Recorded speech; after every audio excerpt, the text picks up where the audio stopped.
spoilers. What's up, guys? I'll go the pencil here, and here we want to do a breakdown / spoiler discussion on chapter 258 of Jujutsu Kaisen, which is known as the Decisive Battle of the Unheavenly Demon Fashion Jujuku Part 29.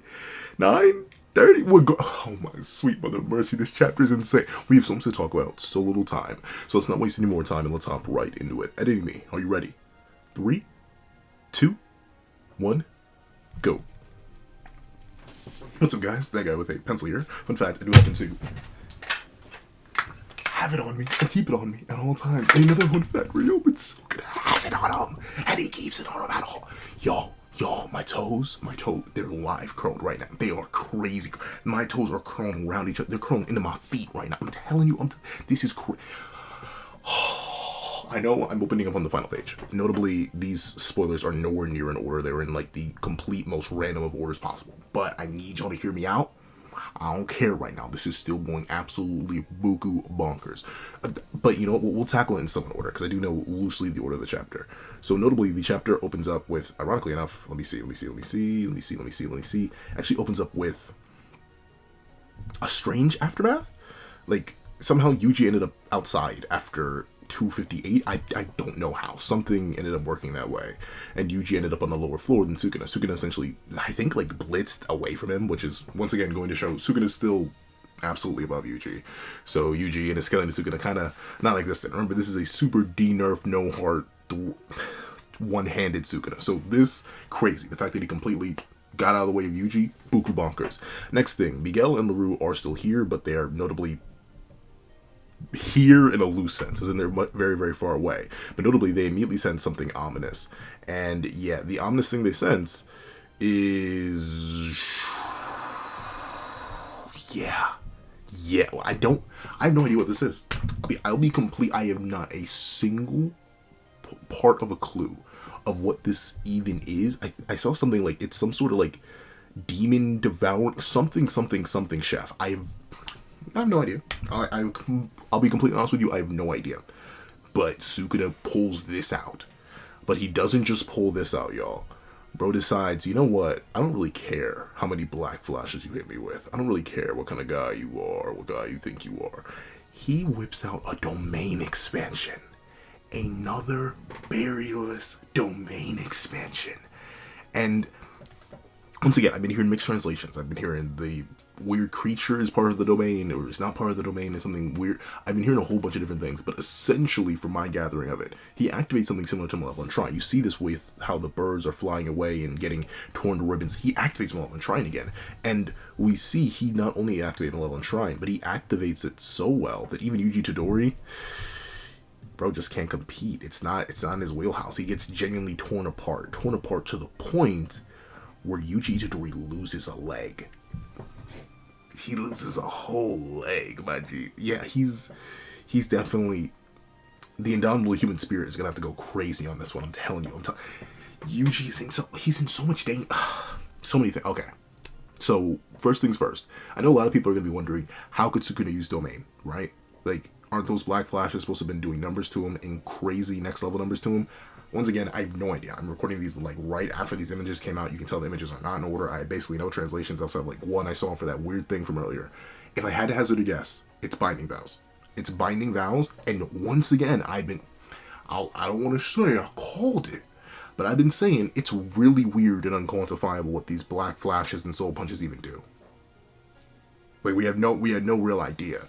So the idea that Sukuna is able to whip out a domain expansion, I'm not actually too shocked. Once again, the biggest thing, if we gotta remember this, another thing, it may not just be binding vows, but also a big thing we gotta remember, the main thing that was holding Sukuna back from a domain expansion wasn't necessarily a lack of cursed energy, nor a lack of output. The main thing that was holding Sukuna back was the brain damage.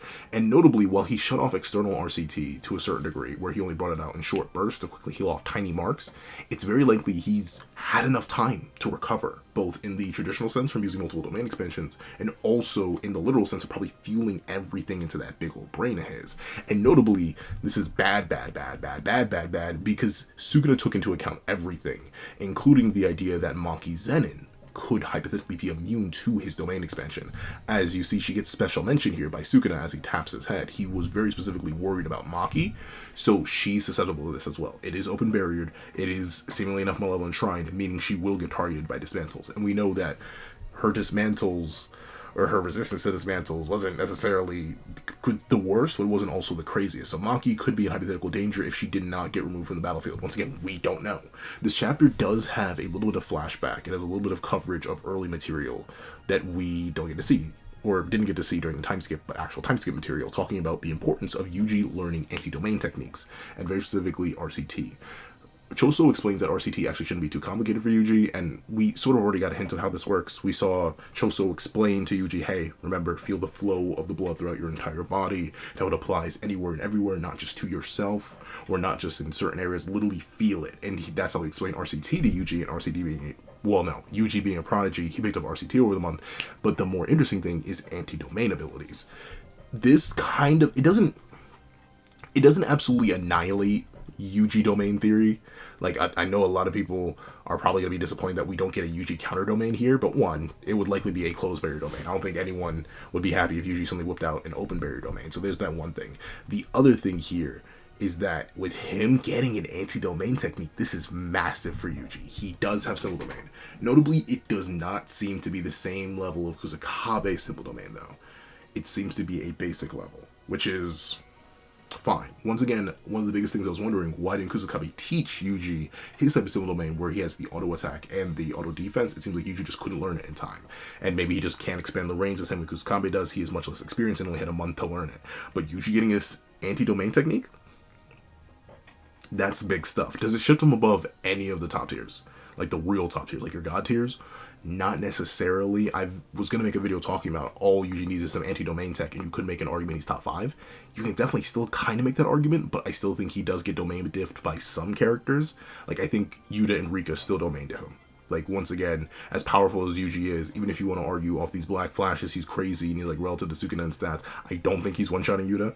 I don't think he has any AP to one-shot Yuta or Rika, even with his cleave, considering his cleave seems to have some sort of delay to it, and it isn't overly effective, as we see Sukuna didn't even lose an arm or a leg, and him and Yuta have similar amounts of cursed energy reinforcement right now, and Rika's shown the ability to regenerate really easily. So I do think if Yuta gets domain off, Yuji still loses, he would lose to all the different swords. Obviously he's not being Gojo, obviously he's not being Sukuna, he's not being 15-figure Sukuna.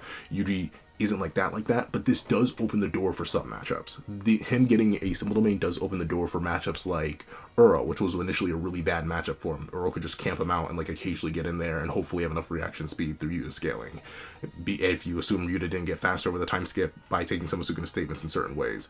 Ryu now becomes pretty much an easy lock for someone like Yuji, because where before you could have been able to argue that he gets domain diffed because he didn't have a simple domain technique, with simple domain, if he has any sort of ability to attack while using simple domain and doesn't simply have to stay there and stand still, as we kind of see him move about a little bit in this chapter, then it's very likely that he could be Ryu, with the whole Ryu being an incarnate sorcerer thing. No incarnation Ryu probably beats the brakes off of Yuji still because of scaling, but regardless, him getting simple domain, wonderful. But of course, it doesn't necessarily matter too much in this chapter because he's going up against malevolent shrine, so he gets absolutely torn apart here. However, I will admit, as bad as it is that Yuji lost a leg, I hate, this is gonna sound so great, I hate to say, it's only one leg though.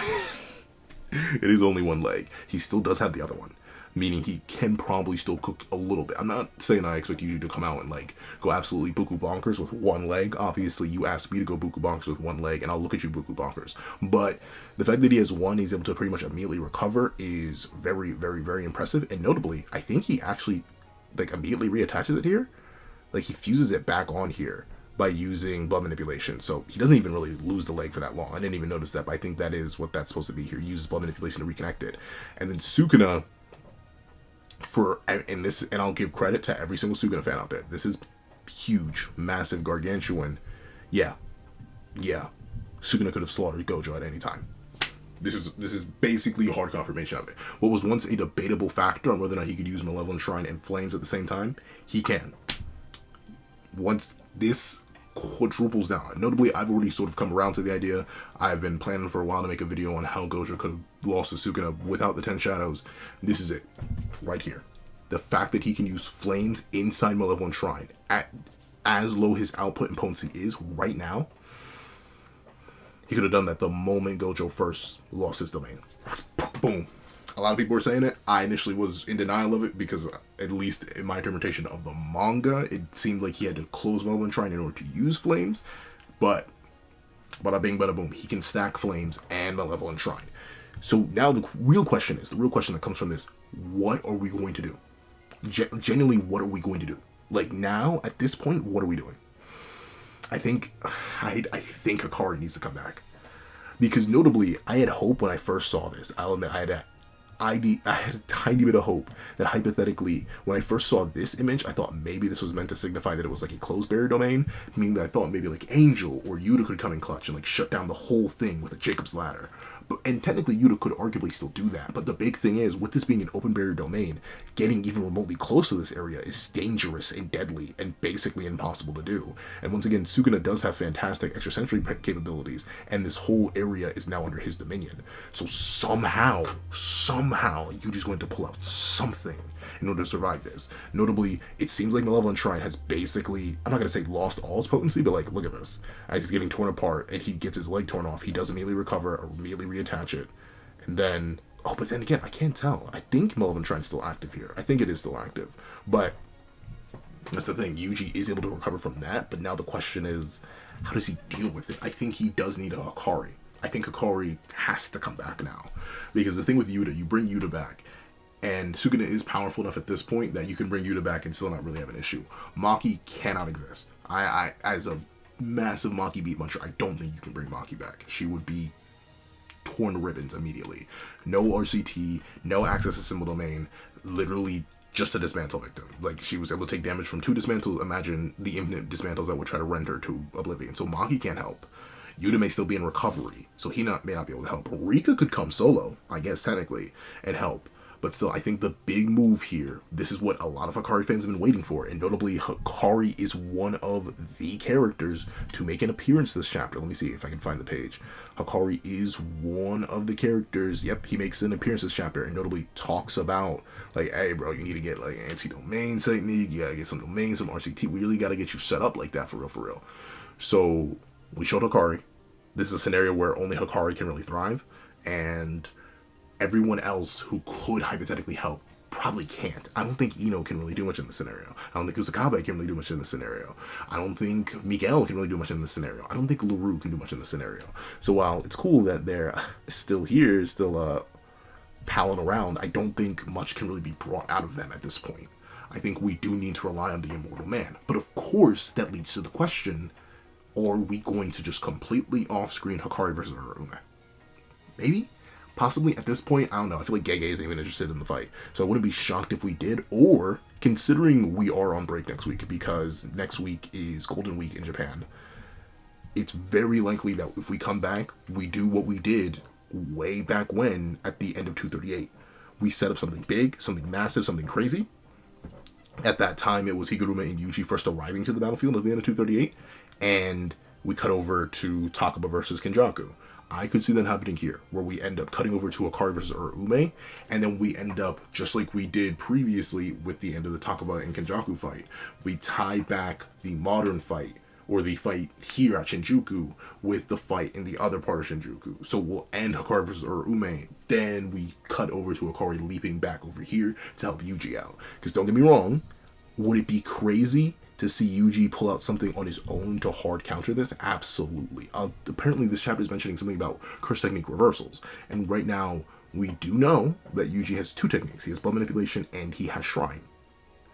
So there is the possibility that he could use his RCT on either of those to sort of cause an anti-shrine effect. Maybe double his RCT for himself, like if he does an anti-cleave. Maybe he could do something like using the blades to split the flame. Maybe if shrine, once again, is a part of Sukuna and the flames are a part of Shrine, then maybe Yuji could whip out the flames and we could have like a whole straight behind beam struggle in these streets, and we could go something like that. Once again, I do think Sukuna's been nerfed enough, and Sukuna's still seemingly enough playing around enough that the door is open to that. I think we could still make it out of this. I know a lot of people are gonna immediately say, no, we can't do this, and admittedly, I do think we're in a really rough spot, but I still think Sukuna is down. And while I think the Black Flashes clearly were nowhere near as crazy as they were hyped up to be, I still think that Sukuna is he's not pushing up daisies per se, but he's getting close. He's getting close, and obviously this took a lot of curse energy. If something happens to this domain, if Sukuna takes enough damage, if he gets hit by another Black Flash from Yuji one way or another, or the right kind of cleave hits him, or this flame arrow goes crazy from Yuji, if something happens to Sukuna right now, that domain is collapsing. And if that domain collapses right now, Sukuna would be in even more dire straits. However, though, once again, if I'm not gonna put any money because I don't have money, but I'm gonna put something on it. First things first, we're either getting a cutaway after the week break, or we're getting Hikari. One of those two things has to be true. That or Yuta. I don't think Yuji's gonna deal with this on his own. Unless we get some crazy sort of curse technique reversal reveal, or we get some sort of crazy flame awakening on Yuji reveal. Like, he's literally like, oh, so that's how you do it. Like, he looks at Sukuna and is like, ah, okay, I see the vision, and then he immediately hits Sukuna with the vision. That's the only way I see any sort of easy dub, or anything like, not even easy. That's the only way I could see Yuji dealing with this on his own. But I think Hikari has had enough time in the Shadow Realm. I think they've been boxing Ume long enough. I think we do finally need to wrap that fight up and bring him over here, because this is a scenario all Hikari fans have been waiting for. We've been waiting to see how the Immortal Man deals with a Malevolent Shrine, and right now, the cursed, blessed vessel, Yuji Itadori, is in an extremely rough spot against the King of Curses, who's finally awakened his flames. So you know things are about to go crazy. Overall, absolutely, the chapter's worthy. The chapter's straight gas. I know people are going to be mad about the domain expansion thing and the flames thing. I know, especially after all these Black Flashes. I'm fine with it, if only for the fact that I'm sick and tired of the regular dismantles and the regular punchy punch kick kick, and I'm happy to see a new domain design. So I'm admittedly just a little bit biased, and I also think there's some binding vows at play. One way or another, I'm still super duper excited. However, if you made it all the way to the end of this video, please leave Flame on! On some Johnny Storm type beat. Leave Flame on in the comment section down below. Thank you so much for watching. Please remember to leave a like, share, comment, and subscribe. And make sure that little notification bell so you don't miss out on any videos that come to the channel. Also, I do have a Patreon below where you can support me for as low as $1 a month to get things like exclusive videos, early content, and more. You also now become a member of the channel for as low as $3 a month to get the same perks and more. Some of those perks will include the live reaction to this very chapter, and free variations of all my videos, and if you become a $25 Patreon or $25 member, you can order whatever video you want. Also, I do have a link to my Ko-Fi in the description down below if you want to drop $5 to request a short video, or 25 beans to request a long video one time. The link will be down there, down below. But now, thank you so much for watching once again, and I hope you guys have a wonderful day. This is Dagger the Pencil, writing off.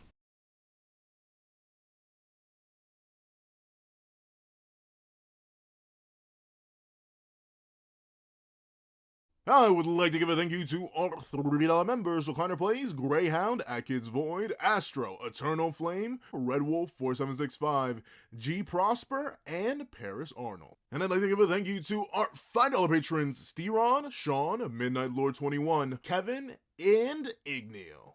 And I'd like to give a big old thank you to our $7 members: Autumn Mornings Lazo and Sick Addiction. And I'd like to give a big old thank you to our $10 member, Robbie Uchiha. And I'd like to give a gargantuan thank you to our $10 patrons: Panda Goat, Joaquin, and Idemokami. And I'd like to give a gargantuan scrumdiddlyumptious thank you to our $25 patron, China Doll 09, and I'd like to give another gargantuan gargantuan I have no idea what that word. Thank you to our $25 patron, Calvin Elder.